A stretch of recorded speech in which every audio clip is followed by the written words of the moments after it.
Bonjour et bienvenue sur le plateau télé du CIAN. Nous j'accueille pendant ce salon des industries d'Occitanie les acteurs de l'économie régionale pour évoquer avec eux les grands sujets qui concernent l'industrie. Et parmi ces sujets, il est redondant celui-là, il revient très souvent, c'est l'intelligence artificielle qui s'invite dans nos entreprises, qui est déjà d'ailleurs bien présente dans nos entreprises. C'est ce que vous allez nous confirmer, Patrick Seguela. Vous êtes dirigeant de Synapse Développement, qui est une agence IA à Toulouse, et vous êtes également membre du bureau de Digital 113, qui est le cluster des entreprises numériques sud de France. Aujourd'hui, l'IA, c'est vos clients, qui sont des entreprises qui utilisent de l'IA. Elle est présente déjà massivement aujourd'hui dans les entreprises, et pas seulement pour poser une question à ChatGPT. Oui, tout à fait. Moi, je suis un peu un vieux routier de l'IA, puisque j'ai fait un doctorat en IA, puis une carrière en IA, donc j'ai fait finalement dans ma carrière que de l'IA. Mais l'IA et ce qu'en font les gens a beaucoup changé ces derniers temps, et notamment ces 2-3 dernières années depuis l'arrivée de ChatGPT. Et aujourd'hui, quand on est chef d'entreprise comme moi et qu'on va dans l'open space, on voit souvent des IA ouvertes et des salariés qui discutent avec de l'IA. Et donc finalement, aujourd'hui, on peut se poser la question comment, en tant qu'entrepreneur, on accompagne cette incursion de l'IA dans nos entreprises. Alors avant de poser cette question, à quoi elle sert aujourd'hui l'IA dans des entreprises ? Alors, il va y avoir beaucoup de travail d'aide à la créativité. Je dois répondre à quelque chose, je ne sais pas trop comment m'y prendre. La première personne à qui je vais le demander, c'est à l'IA. Aujourd'hui, un patron ou un manager pourrait très bien poser sur l'entrée de sa porte « Ne venez pas me voir avant d'avoir demandé à une IA ». Et là où avant on disait « Ne venez pas si vous n'avez pas une solution ». Aujourd'hui, ça marche très bien. C'est un peu dommage pour les relations humaines dans l'entreprise, cela dit. Alors, pris du point de vue de celui qu'on vient de voir pour trouver des solutions à tout, c'est pas forcément une grosse dégradation. C'est plutôt une bonne nouvelle, je dirais.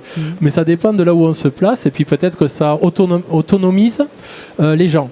Il y a une stat que j'aime bien, c'est que c'est sorti, mais on va partir là-dessus. C'est 57% des gens utilisent l'IA et ne le disent pas forcément à leur patron. Donc je pense qu'aujourd'hui, l'IA et l'entreprise, il y a deux choses. Il y a le fait qu'on se sente soutenu par l'IA pour un salarié, que ce soit sympa et efficace de l'utiliser. C'est pour ça qu'il l'utilise. Et une peur, puisque dans cette assertion, il y a aussi le fait que les gens ne communiquent pas dessus. Et cette peur, c'est la peur d'être remplacé, de perdre les relations humaines. Mais je pense que l'IA va vraiment changer la façon de travailler dans 10-20 ans. Mais ça, on est à peu près sûr que ça change. Et donc maintenant, il y a eu un enjeu, c'est d'accompagner ce changement, et c'est un peu le but là aujourd'hui, c'est de savoir, d'auditer de où on part et de pouvoir aussi, en toute confiance, parce que c'est un mot-clé dans l'entreprise, en toute confiance, aider les salariés à rentrer dans un travail assisté par l'IA. Alors, l'audit, l'état des lieux et puis le plan d'action qui peut en découler, c'est l'objet de l'outil EDIH Occitania, dont Philippe Mestre, vous êtes le coordinateur régional au sein de l'Agence régionale de développement économique, l'ADOC.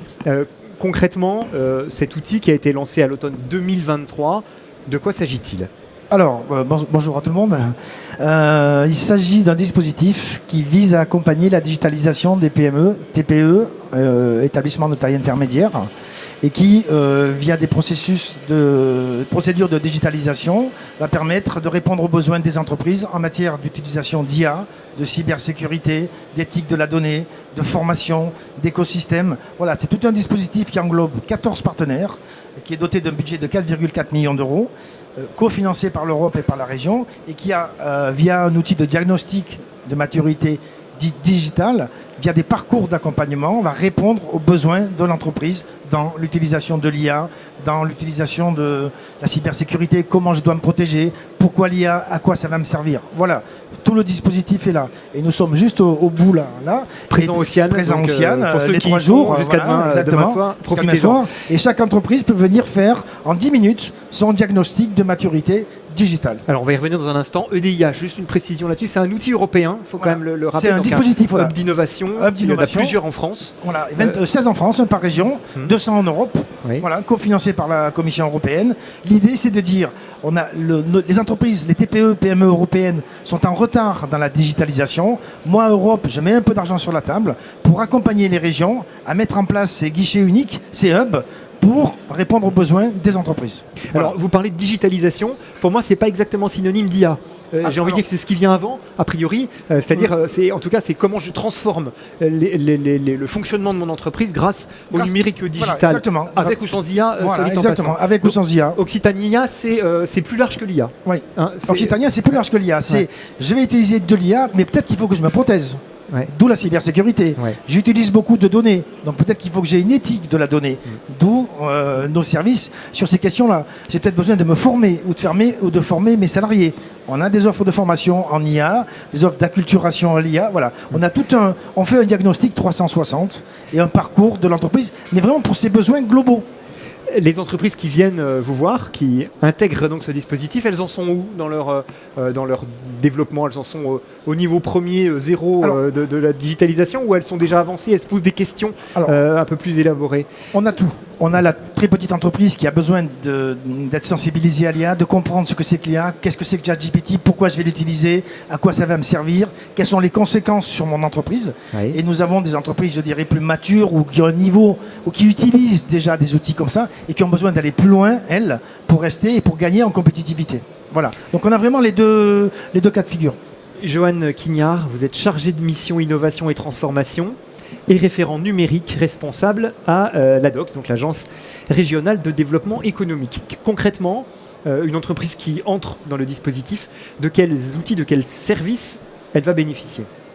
Alors concrètement, une entreprise qui frappe à la porte de l'EDIH, on commence toujours, avant d'aller évaluer sa maturité numérique, et la première étape, c'est d'abord de bien connaître les objectifs stratégiques de l'entreprise. On commence toujours par identifier les besoins de l'entreprise, quels sont ses objectifs à court, moyen et long terme, pour connaître le contexte de l'entreprise, quels sont ses enjeux, pour après faire cette évaluation à 360 de la maturité numérique de l'organisation.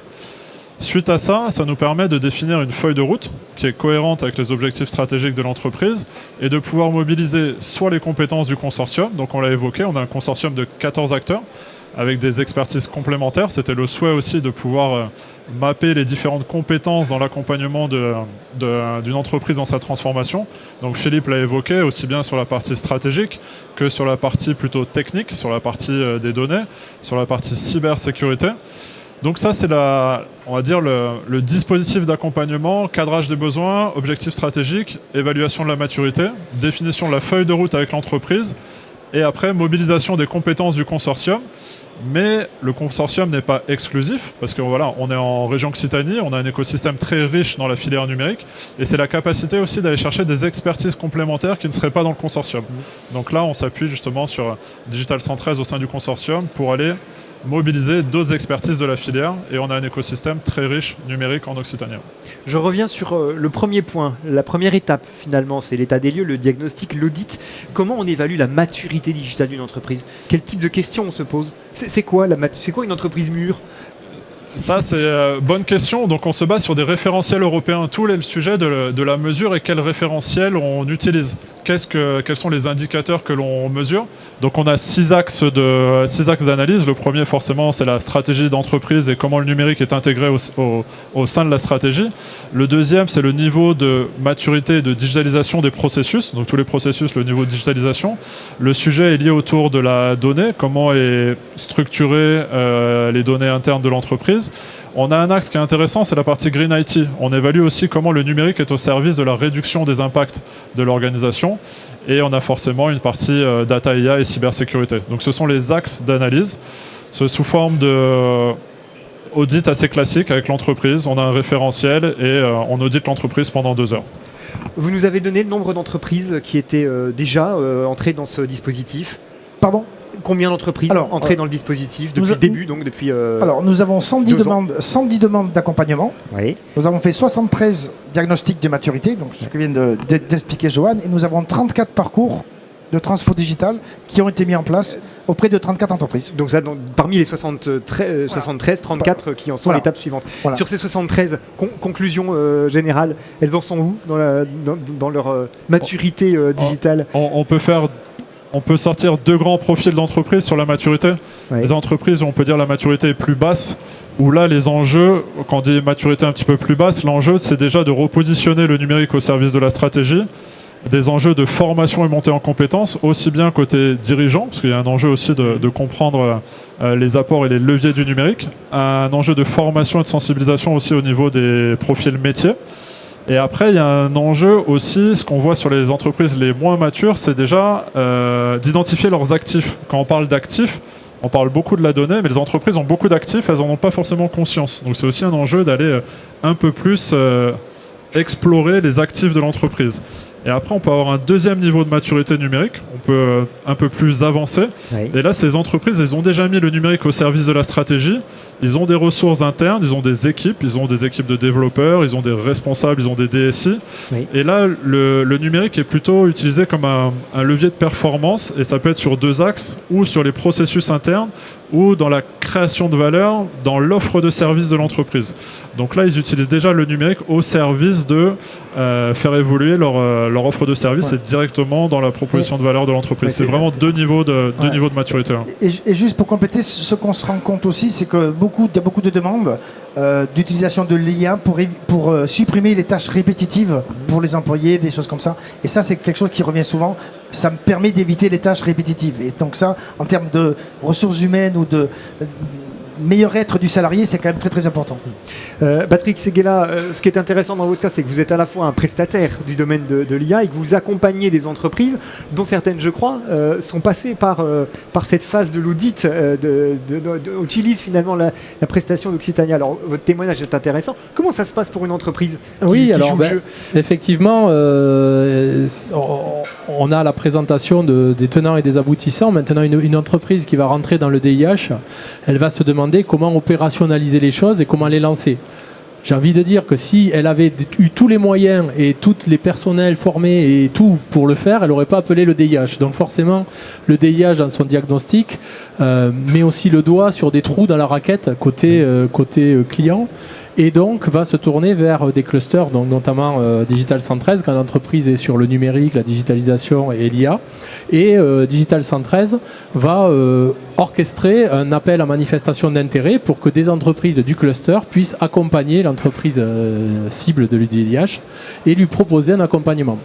Et donc dire, nous on est capable de délivrer par exemple un automate qui vient automatiser une tâche, ou former vos équipes pour le faire en mode open source, et vous pourrez derrière faire la maintenance du service. Donc on passe dans la dimension très opérationnelle, et avec le cluster, en l'occurrence Digital 113, qui met en place le fait que des entreprises fassent une réponse suite au problème qui a été levé. Voilà. Donc évidemment que la région et ADOC s'appuie sur le tissu d'entreprise du territoire, c'est bien la moindre des choses, mais ça veut dire une chose, c'est qu'il y a ici en Occitanie toutes les compétences nécessaires pour répondre aux besoins qui sont identifiés pour les entreprises. Sur toute la chaîne de valeur, effectivement, on a les expertises. Donc on a les expertises qui sont dans le consortium, donc les 13 acteurs. On a les expertises qui sont dans la filière numérique représentée par Digital 113. Et on couvre vraiment de la partie formation à la partie mise en œuvre opérationnelle, comme l'évoquait Patrick. Voilà, tous les talents sont en Occitanie, toutes les expertises sont en Occitanie. Peut-être ça peut être intéressant de citer un chiffre qui est sorti en avril, le rapport Asterès, qui a été commandité par le SIGREF. Aujourd'hui, les investissements en Europe, donc toute taille de l'Europe, c'est 280 milliards qui sont dépensés chaque année en solutions logicielles et en solutions cloud qui partent aux États-Unis. 80% des dépenses aujourd'hui dans la partie logicielle et dans la partie cloud partent aux États-Unis. 20% des dépenses sont opérées dans le périmètre européen. Donc on a un enjeu aussi au niveau régional. Quand on parle de souveraineté, on parle d'autonomie stratégique, et c'est un enjeu fort pour l'Europe mais aussi pour la région, de pouvoir utiliser des technologies plutôt souveraines. Donc on a un enjeu aussi de plutôt utilisation de ces technologies-là, et un enjeu de structuration de la filière sur ces sujets. Donc c'est aussi un élément clé à prendre en compte quand on parle de souveraineté et d'autonomie. Le message, il est clair, c'est que les compétences sont dans la région, c'est pas la peine d'aller recourir à des services extérieurs, c'est même pas forcément recommandé quand on a des données un petit peu sensibles de les balancer sur des serveurs IA dont on ne sait pas trop où ils sont. C'est un peu le message que vous portez forcément en tant que cluster d'entreprise régionale. Alors aujourd'hui, le cluster Digital 113 notamment s'est structuré pour pouvoir répondre notamment à toutes les entreprises, mais aussi d'avoir un discours clair pour la région en tant que cluster et sur toutes les dimensions souveraines. Comment on peut migrer vers la souveraineté, quelles sont les possibilités. Il faut aussi saluer les initiatives au niveau de l'État qui aujourd'hui souhaite sortir des solutions américaines, puisque la dette extérieure elle est essentiellement vers les États-Unis, et aller vers des solutions. Et aujourd'hui, c'est des vrais projets concrets qui se mettent en place et qui viennent vers la force publique. Il y a aussi la DINUM au sein de l'État qui fait de la diffusion d'informations.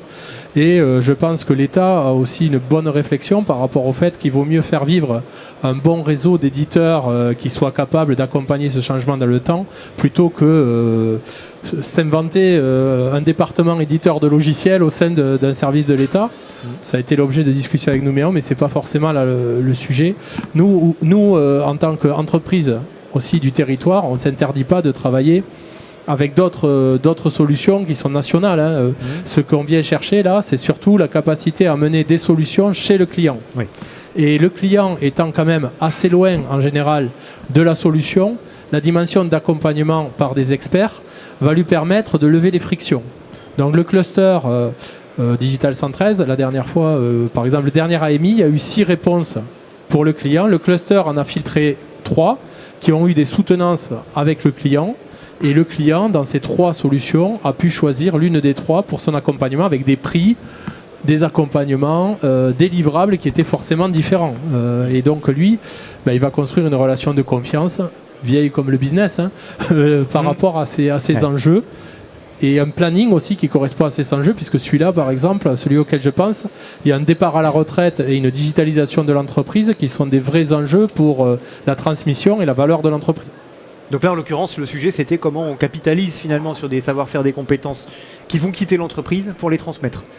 C'était aussi de vendre une boîte digitale plutôt qu'une boîte pas digitale. Ouais. C'est pas le même prix. Ouais. Donc du coup, il y a cette volonté aussi. Je pense que dans le prix, la digitalisation a été inclue. Ouais. Voilà.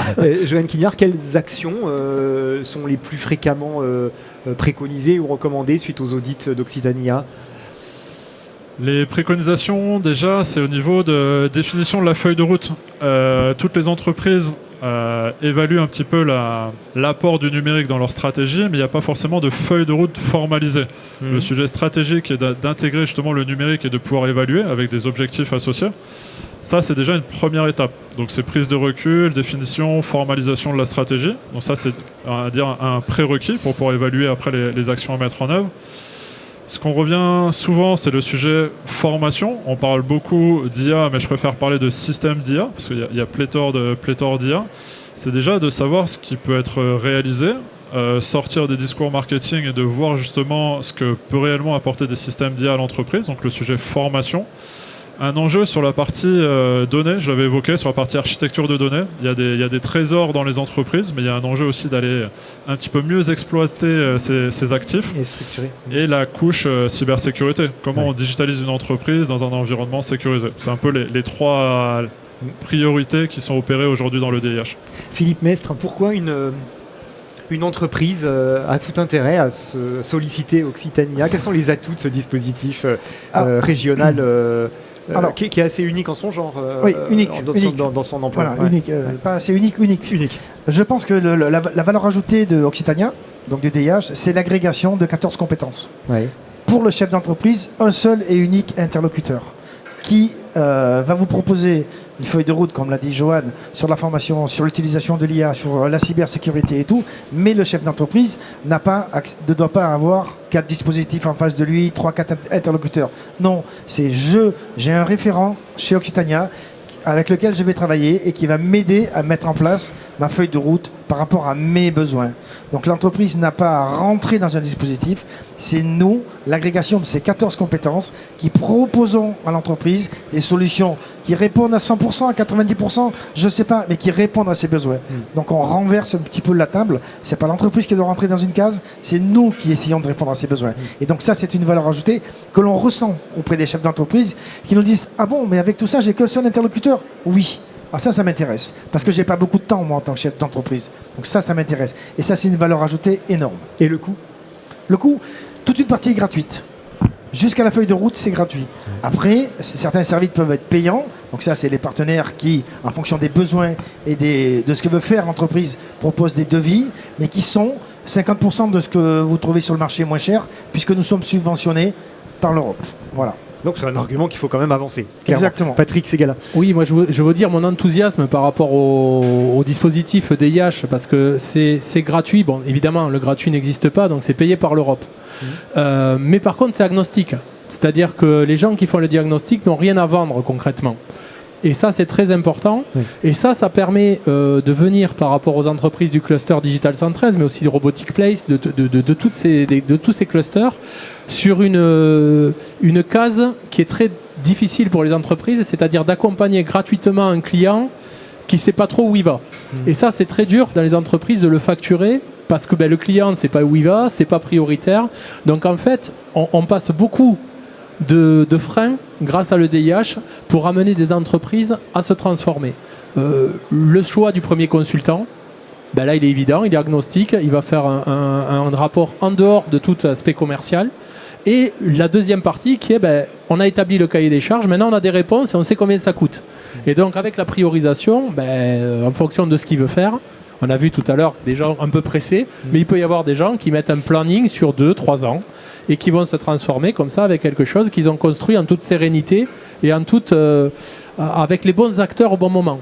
Des gens qui savent mettre le projet sur la table et le faire marcher tous les jours dans l'entreprise, et des gens qui sont capables de le conseiller pour donner des directions et des warnings. C'est ce que fait très bien le DIH. On regarde un peu vers l'avenir. Johan, je voulais compléter le propos de Patrick sur cette notion d'agnostic et la notion de tiers de confiance aussi avec l'entreprise. C'est un élément important quand on accompagne les entreprises justement sur cet aspect agnostique et rien à vendre.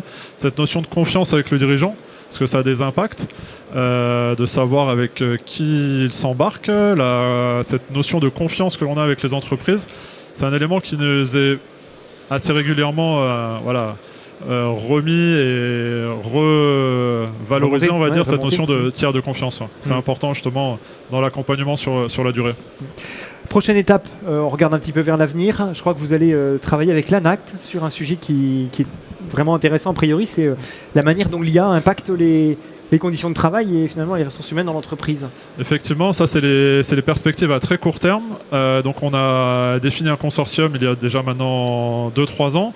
On s'aperçoit en marchant qu'il manquait peut-être une compétence dans ce consortium, c'est justement des compétences plutôt organisationnelles et l'impact du numérique sur l'organisation et donc forcément sur les personnes. Donc on est en train de monter une expérimentation sous convention de la région pour faire du co-accompagnement EDIH et ANACT, donc l'Agence nationale d'amélioration des conditions de travail, pour justement intégrer dès la phase de conception et de design l'impact du numérique sur l'organisation. Donc au niveau RH, au niveau des représentants du personnel et au niveau de la direction. Donc on va dire que le numérique sont implantés de façon by design dès le départ et pas uniquement dans un second temps de dire l'humain va s'adapter au processus et à la digitalisation qui est en cours. Donc voilà, c'est quelque chose qu'on va expérimenter là à partir on est sur la conception et on va commencer les co-accompagnements à partir de décembre. Cette dimension de l'humain, IA et humain, c'est indissociable. En tout cas, c'est le discours que vous tenez aujourd'hui à des entreprises qui peut-être encore, parce que l'acculturation reste à faire chez beaucoup, c'est pas contradictoire. Non, et puis j'ai commencé avec ça. De toute façon, dans des entreprises, et puis l'exemple que j'ai donné d'une personne qui partait à la retraite, il voit bien aussi que les jeunes de l'entreprise arrivent et ne peuvent pas travailler avec autre chose. Ou alors ils ont l'impression de repartir 30 ans, même pas, puisqu'en fait ils n'ont même pas connu. Donc pour eux, c'est même en termes d'attractivité ou même de sens au travail. Parce qu'on le disait tout à l'heure, une des principales demandes vers l'IA, souvent, c'est de supprimer les tâches qui n'ont aucun sens, répétitives, qui n'apportent rien. Donc effectivement, il faut aussi, dans l'accompagnement, et je suis content d'entendre que le DIH va vers ça, permettre aux dirigeants d'avoir un narratif, une histoire sur ce que je disais au départ. Le travail va changer, le contrat de travail peut-être changera. Demain, on travaillera avec des IA et voilà. Et on travaillera peut-être moins ou tout le temps ou j'en sais rien. Différemment en tout cas, c'est sûr. Différemment, c'est sûr. Mais ça impactera forcément les attendus Et nous, on fait pas mal d'accompagnement. Là, je parle au titre de mon entreprise. Et systématiquement, la dernière demi-journée, c'est vous et l'IA. C'est-à-dire, on demande aux gens, on fait de la formation notamment pour les développeurs en informatique, qui est un métier très impacté par l'IA. Ouais. Les courbes d'embauche sur les jeunes notamment sont très impactées. Donc c'est aujourd'hui tous les gens de ce métier, mais c'est à généraliser à d'autres métiers, doivent se demander quelle est ma valeur ajoutée dans un process où l'IA est présente. Et en parallèle, que le dirigeant d'entreprise soit capable d'avoir une histoire, son entreprise l'IA est demain, pour pouvoir embarquer ses salariés dans une relation de confiance et pas pour l'instant la peur d'être repéré comme quelqu'un qui vient de produire avec l'IA, alors que finalement c'est plutôt positif. Tout à fait. Ouais. Et puis l'IA, c'est un levier de compétitivité, on ne le rappellera jamais assez. C'est la raison pour laquelle Occitania, ça continue, cette DIH, donc les entreprises peuvent aujourd'hui toujours vous solliciter, ça continue. Complètement, ça continue. Je pense que ça va continuer pour quelques années. Vous avez une borne ici où en 10 minutes, c'est rapide, gratuit, confidentiel. Chaque entreprise peut venir faire son diagnostic de maturité digitale. Vous avez toutes les informations, le catalogue de services, faire un diag en ligne sur notre site DIH Occitania. Et vraiment, moi, j'encourage les entreprises à faire cet exercice. Je vous dis, en un quart d'heure, c'est fait. Rapide, gratuit, confidentiel. Ça vous donne un niveau de maturité. Ça vous donne 2-3 axes d'amélioration. Charge à vous après à dire, ben voilà, je vais aller plus loin. Occitania, accompagnez-moi. Et tout ça pour rester compétitif, parce qu'au regard de ce qui se passe aux États-Unis et en Asie, si nos PME, TPE en Europe ne prennent pas ce virage-là, l'avenir risque d'être compliqué. Merci beaucoup à tous les trois de votre intervention sur ce plateau. On sait à peu près tout sur Occitania. En tout cas, on espère vous avoir donné l'envie de sauter le pas et d'y aller. Donc profitez du stand effectivement sur le CIAN ici. Et puis sinon, rendez-vous en ligne pour profiter de ce dispositif unique en France. On l'a bien noté, Philippe Mestre. Merci beaucoup, bon salon et bonne journée.